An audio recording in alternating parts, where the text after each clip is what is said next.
dad left to go to work at the Cedar Mercantile. And when he came home, I was still sitting in the high chair. I hadn't eaten a bite, and I never did eat that much.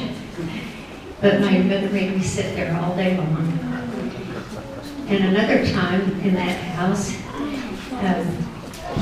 when I was maybe 2 or 2.5, I decided to go through the block to the Seaman House, which was on 2nd West, and you had to go through the garden and past some other buildings and things. And Mother didn't know where I was, so when she finally found me, I was playing with Alice Seaman, who was a couple of years older, and she took me home and tied me with a little rope to the kitchen sink.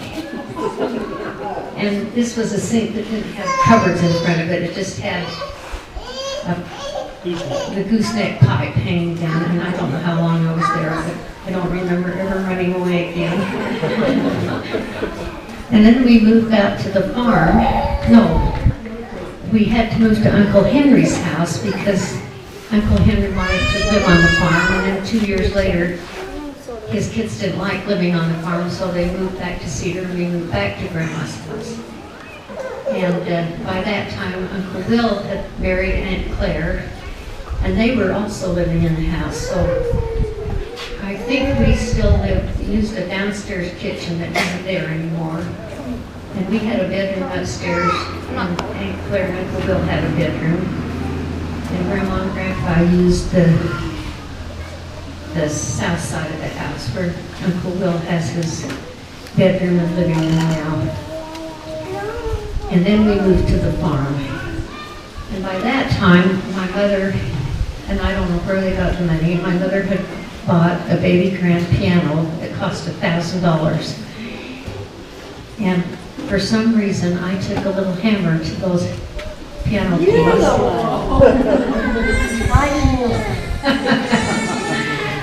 So those are mostly what I ought to tell. That's about as far as I ought to go.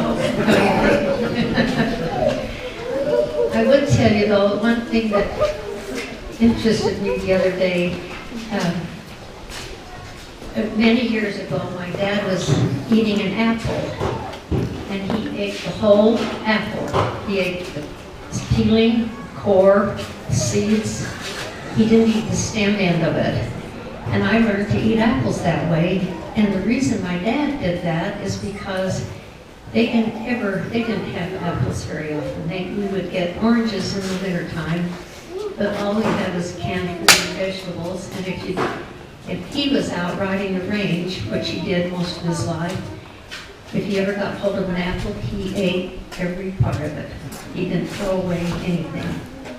And one of my son-in-law, when I was telling him how I used to eat apples, he said, I didn't know that people could get fruit in those days.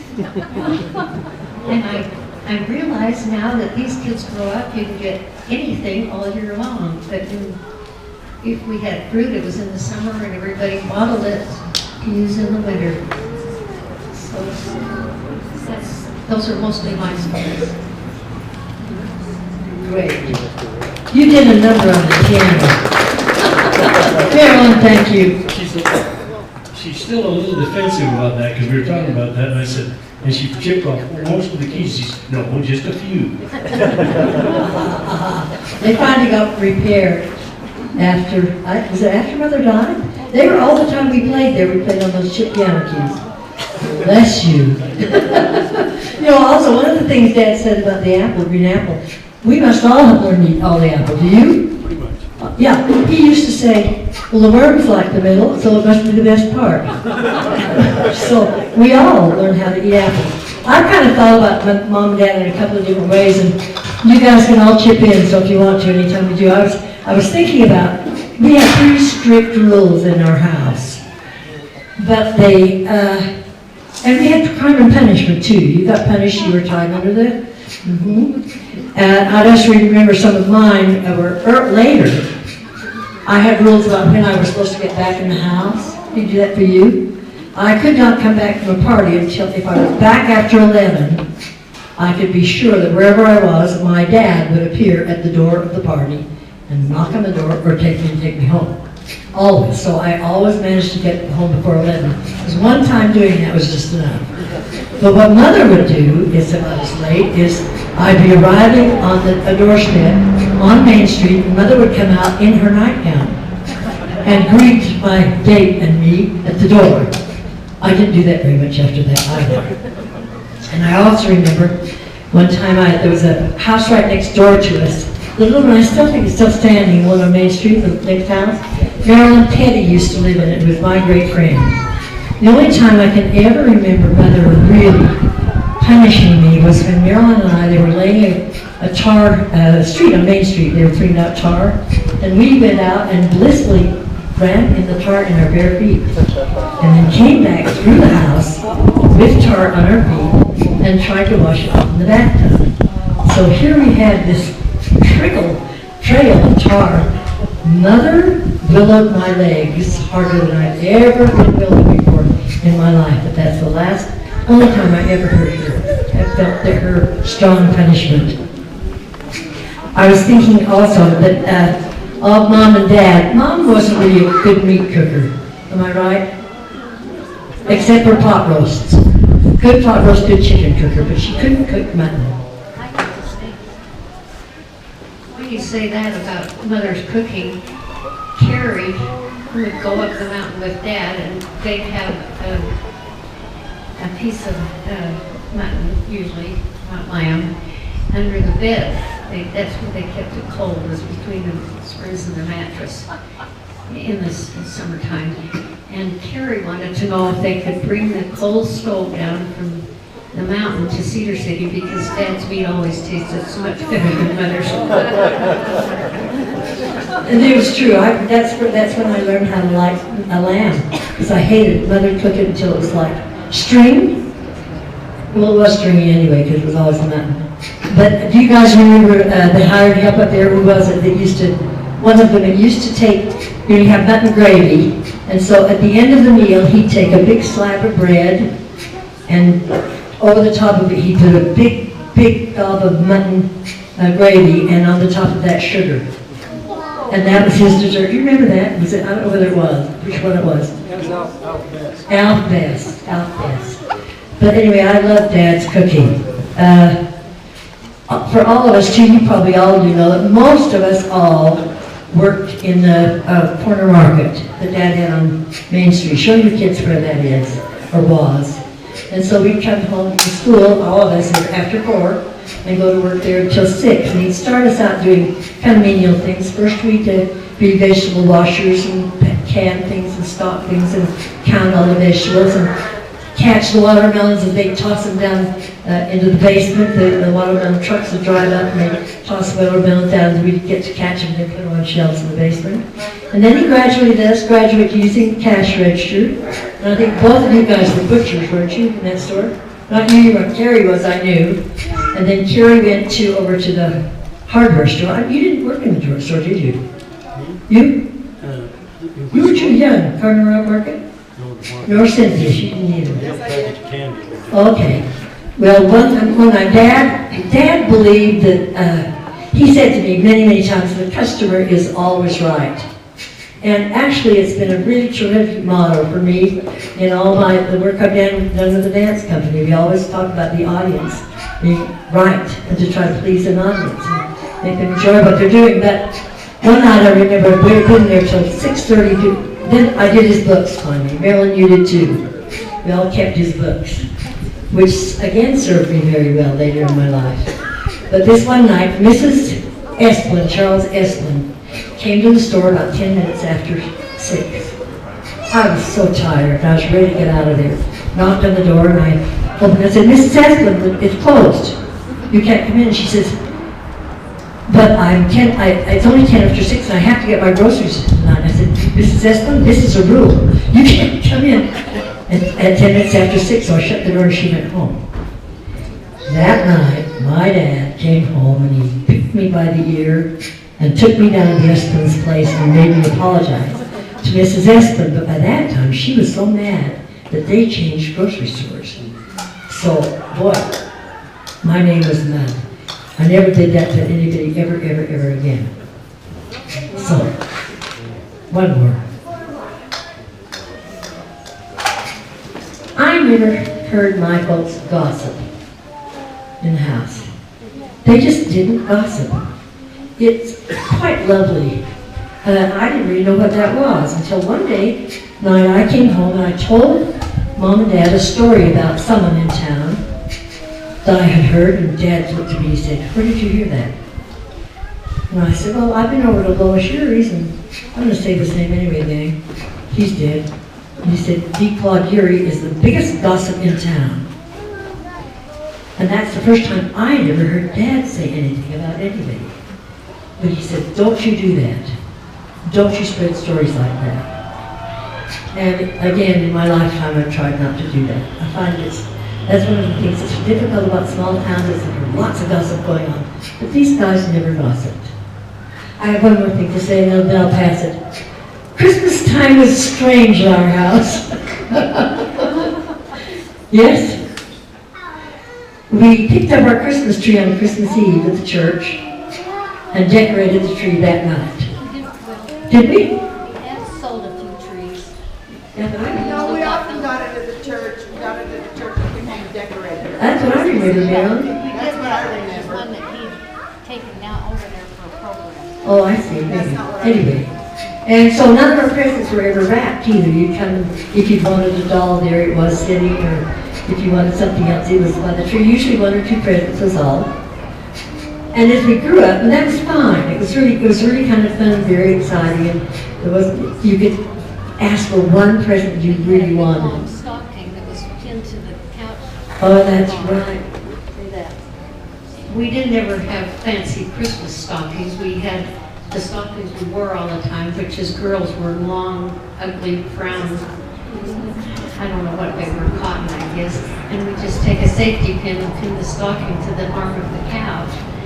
And then down inside were little things that we weren't expecting, usually an orange, maybe some candy, hardtack.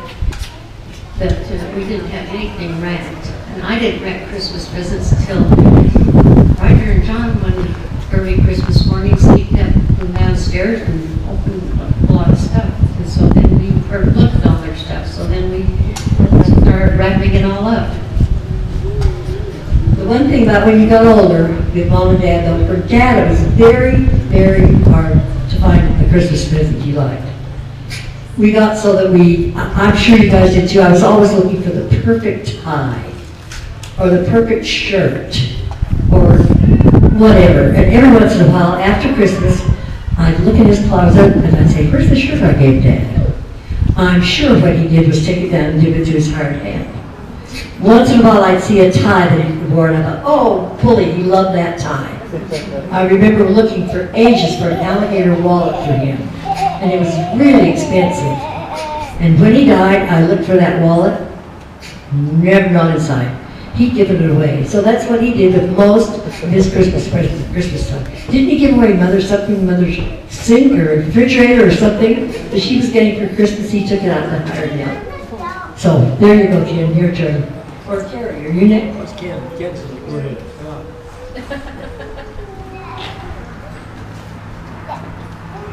I'm going to tell a war story.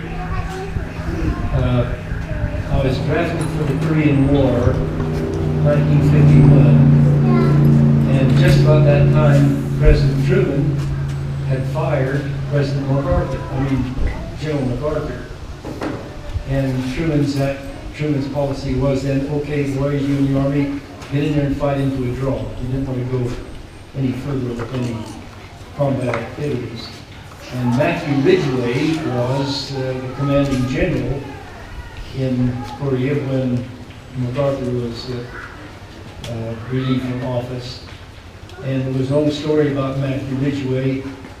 Every war campaign he came to with a brand new wife.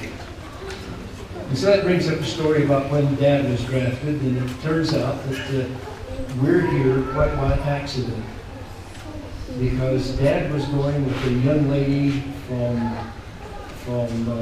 Pine Valley, and the family seemed to be prone to want to date gardeners who were from Pine Valley at that time. So he was going with a lady by the name of Margaret, which was a favorite cousin of our mother's. And it turned out that he was drafted in World War I of about 1918, ended up in Seattle, Washington. I can't even remember the name. Fort Lewis.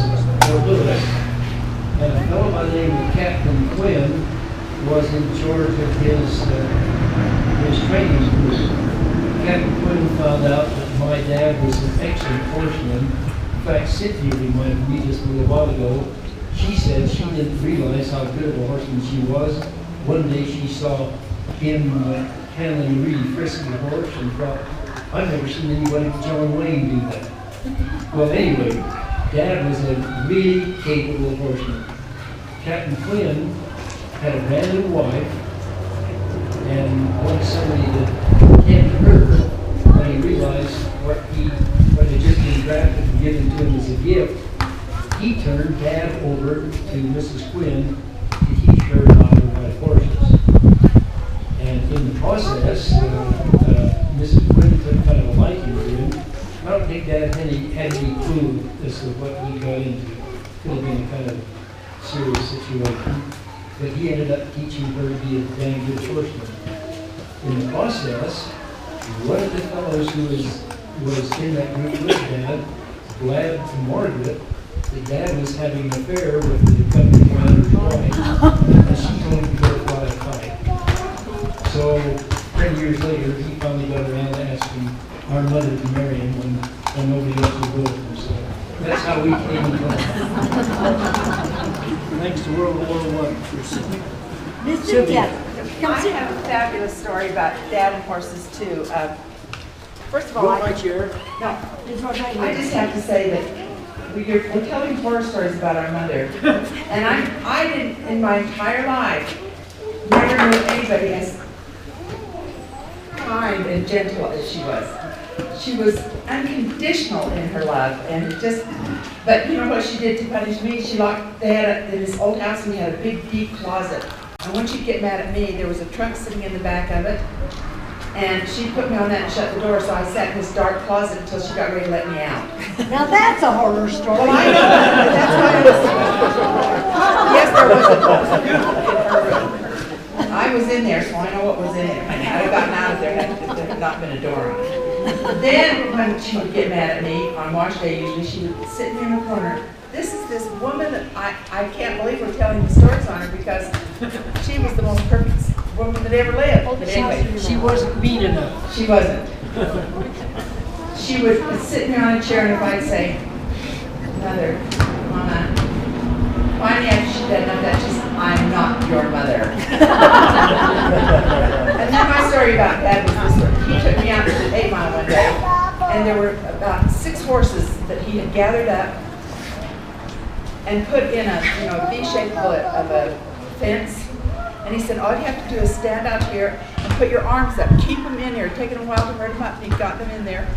But you just stand there and wave your arms until they come out. Well, the minute he left and they started walking toward me, I climbed up on the fence. And so they went off, and when he came back, he got on that horse and was on it. I can't believe that I grew up with a man that knew horses better than anybody. He took across that field on that horse, and I thought, it's John Wayne. It was the most glorious sight I ever remember seeing. He was beautiful. And my story. Anybody else? Okay. Just because he's the youngest, I forget. We haven't got time to tell all the story. I guess we can talk about discipline and so on. Our folks, at least by the time I came on, it seemed like his dad's motto was, know a lot, but don't see too much. They weren't helicopter parents. Know everything and see little is what they said. Wait a minute. What? What'd you say? Know everything Know and everything. see little. And see little. Well, when I was in grade school, I never did get allowance. I don't know about anybody else. if you ever wanted money, you had to ask for it. So we never had, or I never had any money in my pocket. And I remember when Ace Portigood was downstairs, pulled what used to be the first state, the bank of Southern Utah. He had a sporting goods store down there, and I remember as after school, as kids would go and look around in that store, and we all, they had all these neat things, and we didn't have any money, so one evening, one of my friends and I put a few things in our pockets. We didn't have the money to pay for it, and I think we must. Well, anyway, I know when we walked up the steps, it's where the Nelson Barber Shop was. Walked up the steps on Main Street. Who should I run into but Mother? She had walked down from home and was going to the grocery store across the street to shop. And I guess I must have looked as guilty as sin, because she looked at me for a minute and then she said, "What have you got in your pockets?" I said, "Oh, nothing." She made me show her some stuff, 2 or 3 little things that I got from downstairs in Ace Sporting Goods. Well, I remember we walked over to the store on the corner from there, so I had to have been, that happened, but the store's open in 48, so I'd have been at least 11 or 12. Well, anyway, we just hung around the store until it closed, and walked up, and then she and we got in the car, drove down to Ace Terry's place, which was down by Westside Grocery. They sat in the car, sent me in the house to give the stuff back and apologize for taking it. Well, that ended my criminal career right there.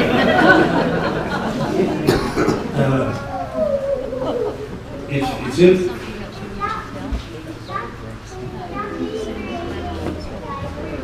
Oh, that would be good for these younger children to hear. Okay, I'll tell them. But it's about the same time, all in that same time period, we had a guy working for us on the mountain that had a little Chinese pipe. And I just used to sit and watch him smoke that thing. I remember one of the great things about my life, I got to spend a lot of summers on the mountain living with our men. And I remember one morning, this guy, when I got up, he'd gone. I guess he left. And he left me this little pipe. And so I used to get, and for something, we always had some coffee in the kitchen, just, I guess, in case some hired man came, there was a can of coffee that mother never used it. I found out you could smoke this stuff.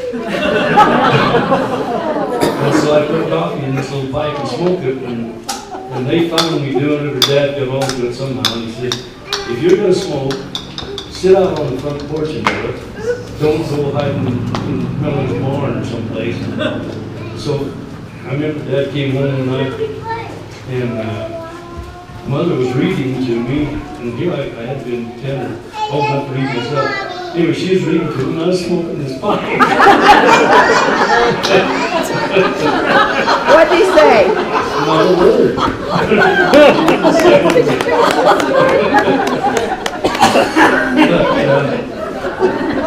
So, there's a lot of memories, but it's interesting. Gary was old enough, but I never got to do a lot with him. He was 9 years older, but I'll never forget. It happened, as I think about it, it had to be in the fall of 1948. I would have been 9 years old, I'd been 10 that fall, and Carrie would have been 10 years older. And do you remember a horse we had called Pigeon? Yes, I do. Well, he was I remember he was a sorrel horse, a beautiful horse, and I was looking forward to the day that he might become my horse. And Carrie, the sheep were out of Iron Springs, and I don't know whether we left from Iron Springs or Big Hall. Big Hall was a big reservoir just west of Iron Springs, and fenced in. But I remember Carrie and I left one morning with our sheep to head out for 3 peaks across the desert, and we had a pigeon. And I don't know why that always stuck in my memory, but I thought that was a great day. Kind of a long day, it's quite a ways out across the desert, but I remember doing that, and that's one of the few things that I ever did with Carrie before he was gone. So you had Carrie and Pigeon on the same day? Well, and the reason I know that was the year because that was the beginning of 48-9, that heavy, bad, tough winter. And pigeon got sick and died that winter out in the sheep cage, never came back. So, all the times that, well, I always figured I had an idyllic child because I You spent. did, the rest of us all had to work. And I think that's true. By the time I came along, things were a little easier. Dad wasn't so deep in debt, and I just had a great childhood. But we had Uncle Will and Rass and Human and Henry all in town, and I spent a lot of my time being loaned out to one of those uncles, going with them and helping them do different things. So I got to see a lot of the mountain and spend time with people. But I'll never, one of the great memories that I had is one fall when I was in high school. Everybody was off the mountain and there was snow, quite a little snow up on the mountain. And somebody had seen 4 or 5 head of cattle down in Hogshead out around Burnt Flat, which some of you know where that is and others don't. But if you go out on the point and look off toward the Narrows and around kind of to the southeast, our ground went out to Stop Flat, a little south of Stop Flat. Beyond that was Burnt Flat, which belonged to Goobers. And then all the south from that was the Champions area and the Lower Herd. Well, somebody had seen some cattle out in that Burnt Flat area and took me out. Guys had tried to get them, and couldn't get them. They were kind of wild, and they'd get after them and lose them. Couldn't get them. Remember that Dad and I, think it had to have been in November, we hauled a couple of horses up to up to the college ranch, I think. Well, maybe here. Probably hauled them here. And unloaded them. And I don't know whether we must have left a bed at the ranch because we got on horses and rode from here. The road that we used to always use went right up past here to get up. And I know the snow was deep enough. And I was, like I said, I'm pretty sure I was in high school, and they didn't have the good pack boots that they have now, but there was a new pair of boots that had come out that were rubber, insulated rubber boots, lace-ups. And I thought, I'm going to have a pair of those to keep my feet warm. Well, we got on and rode, and part of the way we'd have to get off and walk anyway. We did walk, but we had to rope trail for the horsemen. We rode from here down to the ranch and stayed that night. I guess we took some food with us and had a bit of bed there. But we stayed there that night. And the next morning we got up and rode down the gulch, out past Stop Flat and out to Burnt Flat. And luckily we saw those cattle. There were about 5 head of them, I think. And we saw them before they saw us. And Dad said, now, you stay here, and I'm going to work up and around and get behind them. So that before they see me, I can start in the right direction. He says, when you see them start and start coming toward you, you come out in front of them and lead the way and start out the back of the trail, and they'll follow you. And it's interesting that wild cattle will do that. They want to run, but if they got something to follow, they'll get behind. So anyway, I took off when I saw those cattle coming. I took off and headed up the trail. And they followed me almost up to the forks.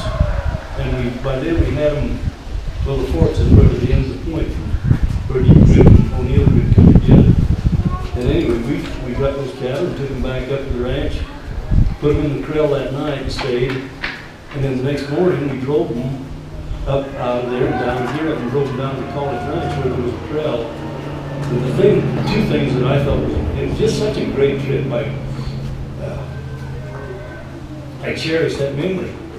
But by the time we came down from the top of the bridge up here down here, it was getting kind of late. It was getting toward evening, and it was kind of cold. And so I remember getting off and walking some to get warm. And then I'd get on and ride. And by the time I got back down here, I'd been walking where my feet got sweaty. And then riding, that had turned cold in my feet down here froze in those dang rubber boots. I don't think I ever wore those things again. They were just horrible. To have your feet sweating. And anyway, we had to, when we got here,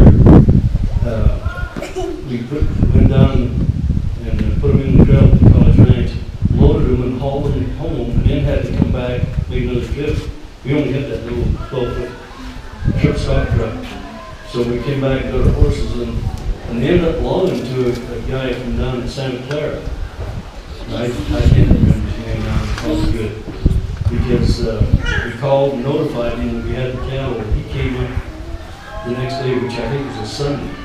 He came back up and said, thanks a lot. We spent 3 days getting those cattle, and that was his response was to say thank you. But, Listen, you guys, our photographer's here. okay, So he's suggesting that the light is better up there, so we could maybe move 4 tables up there. Carl, tell us where you want them. Everybody, this is Carl Hugh. movie star. He is a movie star.